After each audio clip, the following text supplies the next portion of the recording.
Hey everyone, and welcome to another episode of The Theorist, here with your host, Vanity Pride. And there is so much to cover in this chapter today. So, the usual, of course, Tower of God, Season 2, Episode 305. So, without further ado, we'll just jump right into it because, like I said, there is a lot to cover today. There was a lot going on in this chapter, so that was pretty exciting, though there were certain scenes that were kind of irritating, and you guys will get to hear my thoughts on that later on. But for now, we'll start at the very beginning. Kind of like Sound of Music. A very good place to start. But anyway, we leave off with that recap of Baam and Zahard, because technically last chapter we left off with Urek and the Scale. But right now we're starting off with Baam and Zahard. And so, like I said, they had fallen unconscious for a bit because of the amount of power they exerted, but now they've woken up, they quickly rise up, and they're facing off each other as they are, huffing for breath, or catching their breath, I guess is a better way to say it. And so then, we get this image, right, of, like, the Tower of God title, who knows what floor they're on, Hell Train power, right? All that title stuff. And so, at that point, I was thinking, jokingly, I'm like, what if Zahard is just done with Tower of God? Like, he just makes Baam fail, and that's how Tower of God ends. But there's, like, a twist, because, it's like, oh, Baam is actually just your average human kid. His friends Kunin and Drossi are over at his house playing this video game, and they failed the mission, and they have to do it again. So I was jokingly thinking also that, there's so many floors still left to explore, so many challenges up ahead, and still plenty of backstories and things that SIU needs to explain. So I'm just like, SIU probably just, could give up and just be like, yeah, we'll just leave it at that. I won't explain any other things, leave that to your guys' imagination. That's what fan fiction is for. Yeah, they were playing a game, they failed, and they're just gonna try it again, basically. So that was my random, crack thought that I came up with.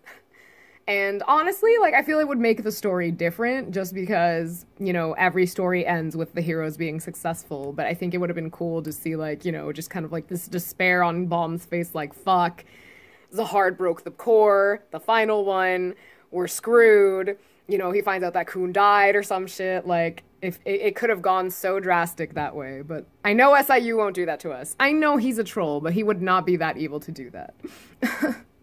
So anyway, it is interesting that I got that thought, because this next scene that takes place was kind of like a what the fuck moment for me. And I'm sure it was for you guys too. So we'll just go ahead and read that bit here. So Baam realizes that the core is behind him, that final one. And so here he says, or thinks to himself rather, I'm almost out of power after that attack before. It could be tough, but I can probably do it one more time. One last time. And I love how he's, standing here. His clothes, like I said before, are torn apart. He's bleeding. He is so set on doing what he needs to do to destroy this core.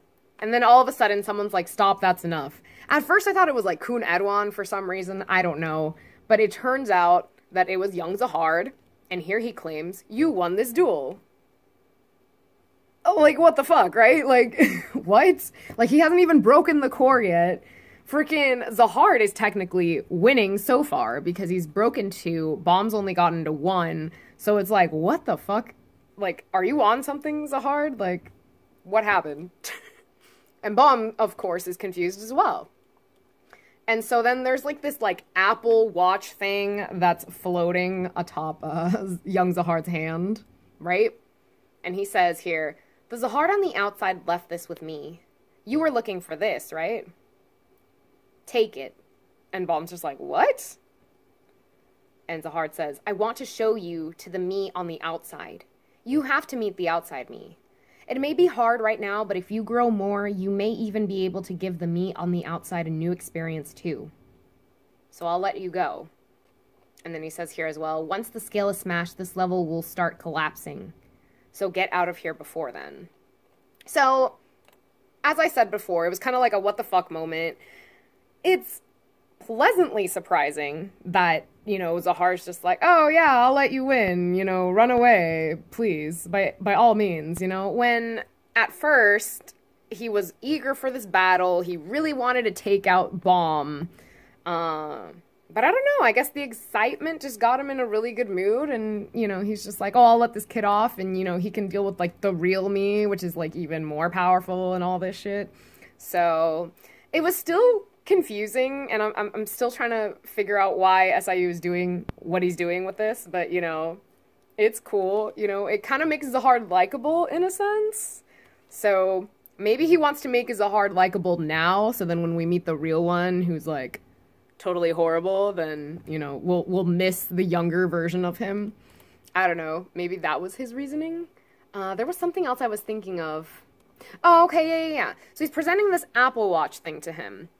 And so I didn't even remember that this is what they had come for. Like, to be honest, with so much has happened on this hidden floor that I didn't even remember what their objective was. I'm not gonna lie. But yeah. So then, thinking about it as well here, Rachel was probably going after this thing as well. So I know there wasn't a lot of detail as to why she wanted it and what it's for. So, I mean, well, okay. Young Zahard does explain a little bit about this later on, so I'll read that.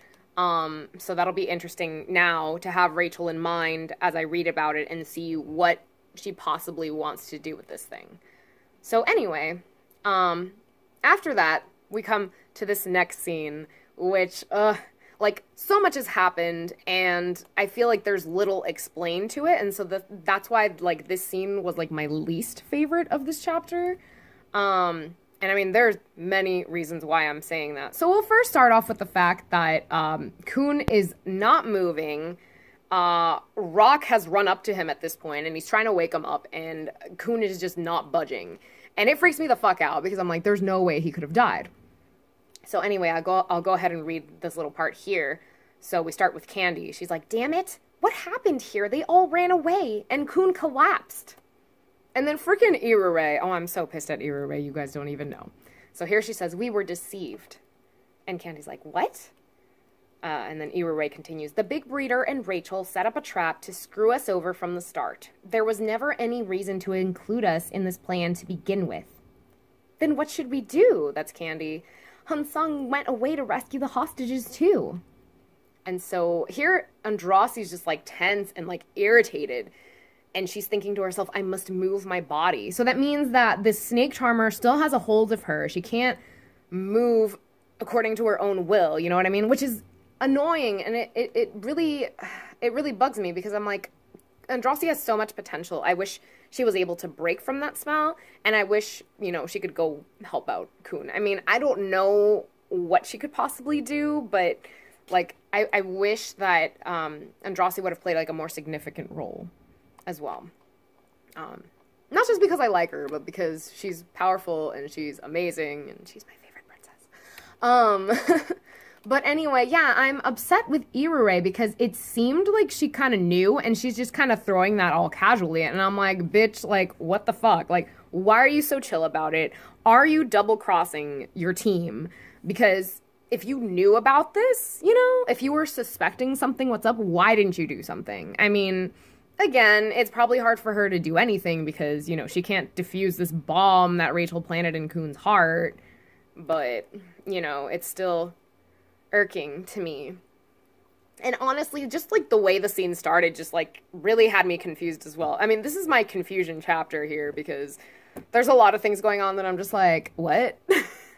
So, I mean, the fact that Rachel wasn't even there from the start, she already left. So it's like, we don't even know what the hell she ended up doing. We don't know how she ended up doing it, which I would have loved to see that.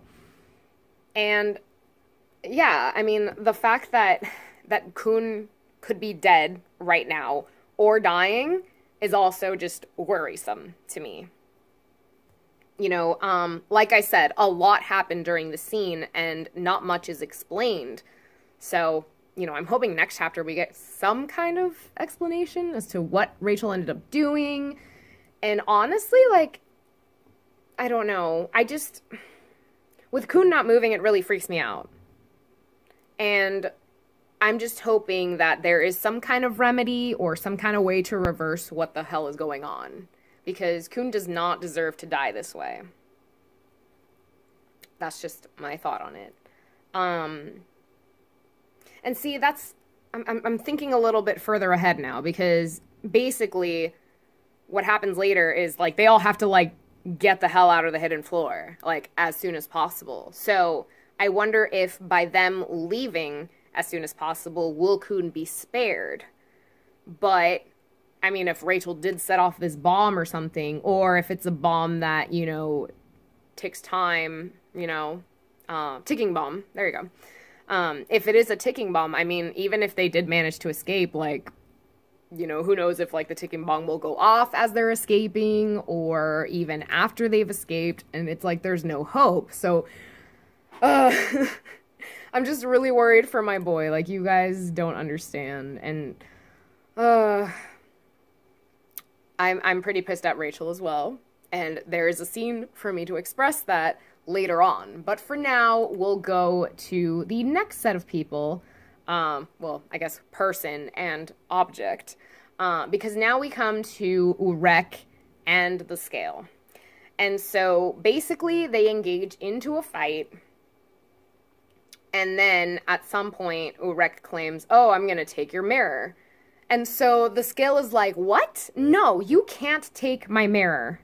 And then Urek's like, watch me. Or I guess sworn enemy Urek. Let me clarify that, I'm sorry.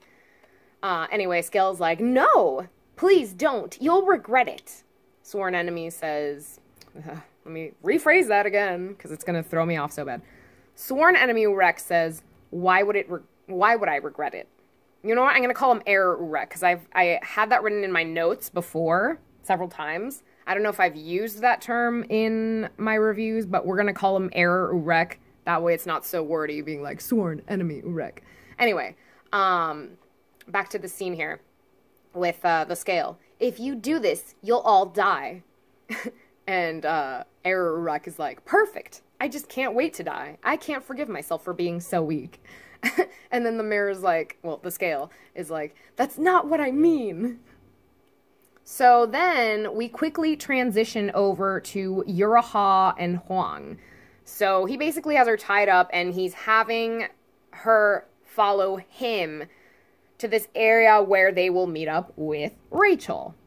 And so, of course, when Rachel's like, Yura's like, what the fuck? Like, who are you? I don't even know who you are, basically. And so then Icarus introduces herself, and she says, it's me, Rachel. And Yura's like, what? She may look different, but she is the Rachel that you know. She worked with me and helped me leave this place. So this is Huang BB3, Big Breeder 3. And he continues, in return, I gave her a chance to get revenge against the enemies she detests. What? You're going to the outside? So that's Yura.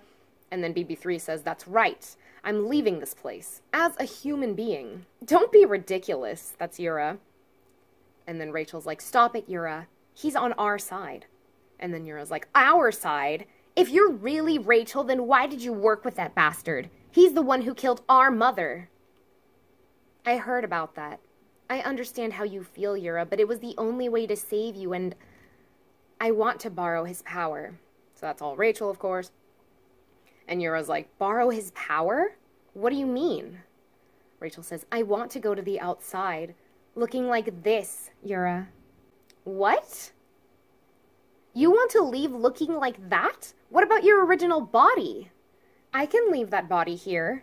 I never liked that ugly, weak body in the first place. According to Huang, I can copy this body and take it to the outside. Now this body is the real Rachel.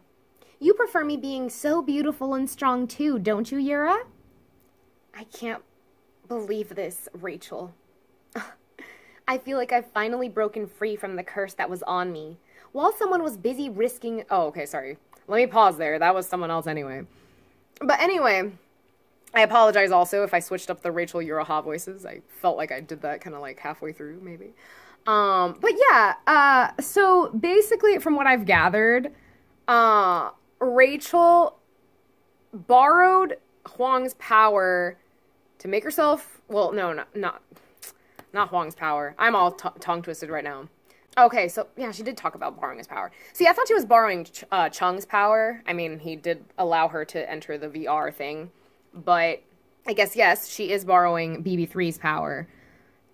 Basically to make herself look pretty and also to get rid of Kun. But I think, like, I don't know, it's stupid, because let's rephrase what she said here, okay? So it's not what Rachel said, but it is what BB3 said. So he says here, she may look different, but she is the Rachel that you know. She worked with me and helped me leave this place. In return, I gave her a chance to get revenge against the enemies she detests. But see, at one point, I had deduced this as Rachel basically wants to look pretty, and that's why she got rid of Kun, and that's why, you know, she's getting away so she can leave to the real world to look the way she looks. And I'm like, girl, like, looks aren't gonna get you anywhere. Some people might fall for it, yes, but I mean, in the end, people are gonna look at how you are as a person on the inside. The physical has nothing to do with anything, you know, and just the way that she is. And I feel bad for Yura, because I feel like Yura feels betrayed. I mean, Rachel ended up working with someone who killed her mom, Yuraha's mom. And so Yura has every right to be upset about it. And so one of my predictions is that I'm hoping she'll turn against Rachel. I don't know if that'll end up happening, but I really hope she would, you know, and kind of side with Baam and Kun and them. And who knows, if Yuraha has any capabilities of helping out Kun, I think that would be super awesome. And it would be a great way to get back at Rachel, because Rachel's dumb. Not only did she choose, like, the worst time to kill Kun, but, I mean, her reasoning, I don't know, it's dumb to me. It really is. And so that's why I was kind of looking forward to, like, poking fun at her. And like I said before, this is the scene where I got, like, really upset with Rachel. I'm like, this is so dumb. So anyway, Urek shows up. And now I will read that in a proper Urek voice. While someone was busy risking his life to fight, you were having a peaceful little chat over here. And see, now I know that he's talking about himself, but I think it was interesting because it almost seemed as if he was talking about Kun. Like, Kun was actually making the effort to be a team player and, you know, to work together with Rachel and White to, you know, do what they needed to do, whereas Rachel's like, oh, well, I want to be pretty, and I want power, and I'm gonna get rid of Kun. Like, nah, girl, like, nah. No, Jesse, no. No, Jesse, no. Also, I did want to point out something that Rachel had said as well, that she was gonna leave this place with the body of the real Rachel. But I think I do recall, you know, obviously, the big breeders can't leave, isn't that right? Like, if I'm right on this, please let me know in the comments below. And then if I'm wrong, like, please provide, you know, like, the actual wording and all that. I'll try looking into it as well a little later. But I do recall, like, big breeders can't leave, you know what I mean? Like, and so if she's gonna leave in a body that's not hers, I think her exit back to the real world will not be successful. Or something's gonna backfire. I really think that's what's gonna happen. And so, you know, if that does happen, that'll make me happy, because it's like, bitch, like, you tried to do something that was never gonna work to begin with, and bam, there you go. Your plan's gonna backfire, and you're just gonna screw yourself over. And you're just gonna become, like, a more hateful and bitter person than what you already are right now. So it's just like, you know, what goes around comes around, I guess. You tried to do bad onto Kun, but, like, it's gonna be even worse for you later on. So that's my thought on that. Again, correct me if I'm wrong about big breeders not being able to leave, but I thought I remembered reading something like that.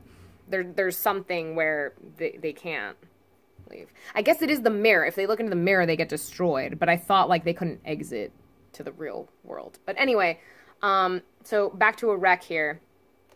So BB3 is like, Mazino's sworn enemy? Did it work? Well, it did, but why are you the only ones here? Where did the others go? That guy? I'm pretty sure that's Yuraha. I'll just include this panel because, like, at this point, I don't even remember who's saying what, so I'm just kind of reading these as we go.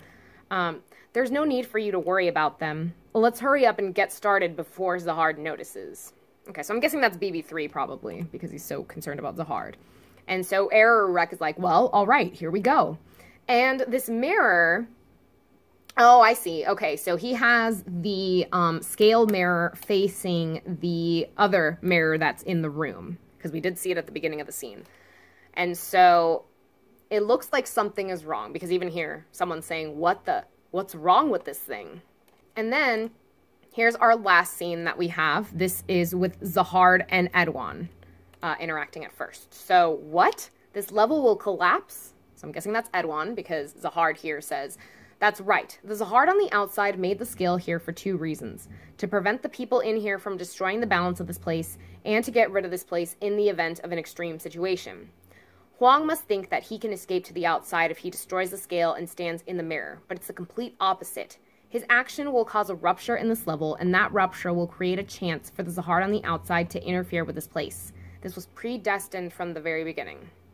Okay, so I guess I didn't need... I mean, feel free to provide, information from earlier when I had asked, like, hey, did I have this right? Did I have this wrong? But here is an explanation right here that I was kind of forgetting about. So yeah, so basically, Huang's plan is going to backfire. Same with Rachel's. That's what's in store. Unless SIU finds some loophole and makes it work, but whatever. I mean, this scene was, like, my favorite. The way it ends is crazy, because that's the end of the chapter, and it's like, ah. Okay, so anyway, let me not delay it any further. Let's get this done, because this is a longer review than usual, so I apologize for that. All right, continuing with Zahard. Let me just read this again. This was predestined from the very beginning. Once the scale is destroyed, the power of the Zahard on the outside will interfere with this place and destroy everything. And Kunadwan's like, geez. So then, all of a sudden, this big-ass mirror comes out from the sky. So it's looking down on them, basically. And this is where young Zahard deduces the fact that, oh, okay, the scale has been destroyed, and that's why this mirror is showing up. And so then power begins to exert from said mirror. Kunadwan's like, such tremendous power. And he looks like he's struggling. Same with Baam, who says he can't move. So that's kind of worrisome. And I'm guessing this is young Zahard, because he's the one who knows about all this. So he says, is this the power of the outside Zahard? And then he looks over to Baam, and he's like, little monster, take this. And he's trying to hand him that Apple Watch thing, right? And here he's saying, from what I've heard, this is a key containing the power to defeat the outside Zahard. Use this to unlock that power. Let the meat on the outside taste the thrill of adventure once more. But before Baam is able to grab hold of that Apple Watch, as I like to call it, the real Zahard shows up. And he looks gigantic in this, let me tell you. And, of course, now the Apple Watch is in his possession. And so Kunadwan's just like, holy shit, he's here, the real one. And I'm guessing this is Zahard speaking, because he says, what are you doing? And then young Zahard's just looking up at him like, ... And then, I'm guessing it's his thoughts as well for young Zahard. The Zahard from the outside. And so you can see the grin here, which almost looked like Wangnan. That's why I thought, oh, okay, what if this is Wangnan and it's not even the real dude? But I mean, it has to be the real Zahard. But basically, he says, hey, as he looks over to Baam. And Baam says, you look... Oh, no, I'm sorry. This is Zahard, the real Zahard, saying to Baam, you look strange, those golden eyes. I thought I killed you before. So I'm guessing that Baam looks a lot like his dad, and that's why Zahard is like, oh, I thought, like, I got rid of you, like, before.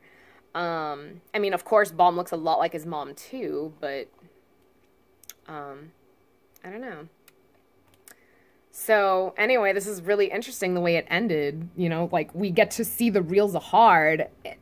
I wasn't expecting to see him for a while because I was like, okay, well, they're going to get through the hidden floor first, and they've got other floors to uncover, and then eventually on the 100-something floor, whatever it is that Zahard is on, that's probably when they would get to meet Zahard, right? But we're meeting him a lot sooner than that. And so I think that was really cool how SIU provided that twist to this chapter as well. So, I mean, like I said, it was a very hefty chapter with a lot of things going on, a lot of things that still need explanation, but there you have it, episode 305. So, I mean, I already pretty much said what I needed to say. Like, I'm upset at Rachel, I'm hoping Kun will be okay, and, you know, if he's dead or dying, hopefully there's some kind of way to reverse it. I really hope Hawk will turn against Rachel, because I think it's shitty that Rachel was on her side and then she's like, oh, well, I'm teaming up with this guy that killed your mom. Like, I'd be pissed too if I was in Hawk's shoes. And then my girl, Andrasi, I need her to be able to move. Like, what the fuck is going on, you know? But yeah, that's pretty much all that I had to say. And I know this review ran a longer time than usual, so I apologize for that. But, you know, hopefully I was entertaining enough. Hopefully you guys enjoyed it. And as usual, please, please, please, please comment below with your theories, if you agree with what I've said and predicted or not, and just your thoughts overall of this chapter. You know, I'm pretty sure we kind of share the same sentiments on most things. But anyway, it was a pleasure reviewing this as always, and I will catch you guys in the next one. Peace.